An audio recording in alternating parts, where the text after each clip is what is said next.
ഉത്തിതനായ ഈശോ ശിഷ്യന്മാരെ കണ്ടപ്പോഴെല്ലാം ആശംസിച്ചത് എന്തായിരുന്നു? ഈ ചോദ്യത്തിനൊക്കെ ഉത്തരം നിങ്ങൾക്ക് എപ്പോഴും അറിയാവുന്ന ഉത്തരം. എന്താ പറഞ്ഞത്? ഉത്തിതനായ ശേഷം ഈശോ ശിഷ്യന്മാർക്ക് പ്രത്യക്ഷപ്പെട്ടിരുന്ന സമയത്തെല്ലാം ഈശോ പറഞ്ഞ ഒരു സെൻറ്റൻസ് എന്തായിരുന്നു? നിങ്ങൾക്ക് സമാധാനം. ഉത്തിതനായ ഈശോ പ്രത്യക്ഷപ്പെട്ട അവസരങ്ങളിലെല്ലാം നൽകിയ ആശംസ നിങ്ങൾക്ക് സമാധാനം എന്നായിരുന്നു.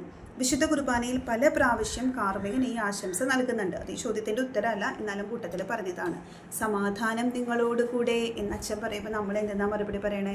അങ്ങയോടും അങ്ങയുടെ ആത്മാവോടും കൂടെ. അതായത് എന്താ ഉദ്ദേശിക്കുന്നത്? സമാധാനം. ഉത്തിതനായ ഈശോ നമ്മളുടെ കൂടെ എപ്പോഴും ഉണ്ട് എന്ന ഒരു ഓർമ്മപ്പെടുത്തലാണ് കുർബാനയിൽ നമുക്ക് ആശംസ നമ്മൾ കേൾക്കുമ്പോൾ നമ്മുടെ മനസ്സിലേക്ക് വരുന്നത്. ഈശോ നമ്മുടെ കൂടെയുണ്ട്, സമാധാനം നമ്മളോട് കൂടെയുണ്ട് എന്നുള്ള ബോധ്യം. ഓക്കെ.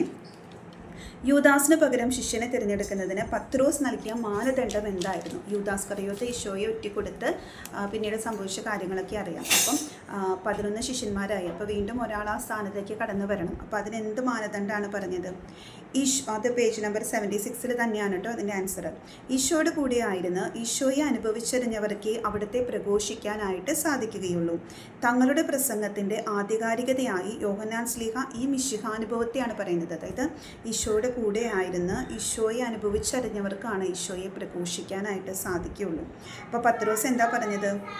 യോഹന്നാൻ്റെ സ്നാനം മുതൽ നമ്മിൽ നിന്ന് ഉന്നതങ്ങളിലേക്ക് സംവഹിക്കപ്പെട്ട നാൾ വരെ യേശു നമ്മോടൊപ്പം സഞ്ചരിച്ചിരുന്ന കാലം മുഴുവനും നമ്മുടെ കൂടെ ഉണ്ടായിരുന്നവരിൽ ഒരുവനായിരിക്കണം അവൻ. അപ്പോൾ നമ്മുടെ കൂടെ ഈശോയെ അനുഭവിച്ചറിഞ്ഞ ഒരു വ്യക്തിയായിരിക്കണം യൂദാസ് കറിയോത്തയുടെ സ്ഥാനത്തേക്ക് ശിഷ്യന്മാരായിട്ട് ആ ശിഷ്യസ്ഥാനത്തേക്ക് കടന്നു വരേണ്ടത് എന്നാണ് ആര് പറഞ്ഞത്?